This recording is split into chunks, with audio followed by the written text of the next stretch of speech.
The ultimate guide to container gardening, growing plants in small spaces.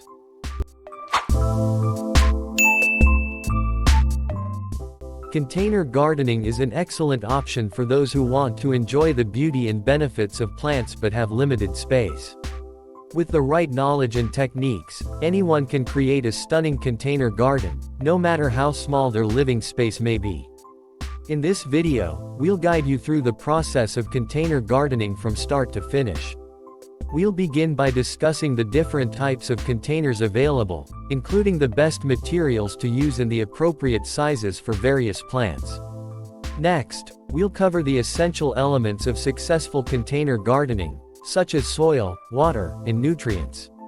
You'll learn how to choose the right soil for your plants, how often to water them, and how to provide them with the necessary nutrients to thrive.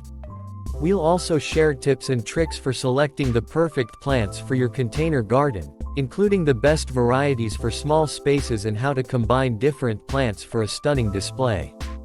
Throughout the video, we'll demonstrate each step of the process, providing you with visual examples of how to prepare your containers, plant your seeds, and care for your plants throughout the growing season.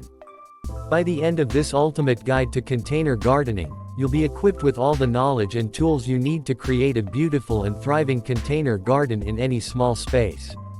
So whether you have a tiny balcony, a small patio, or just a few square feet of outdoor space, you can enjoy the beauty and benefits of gardening with container plants.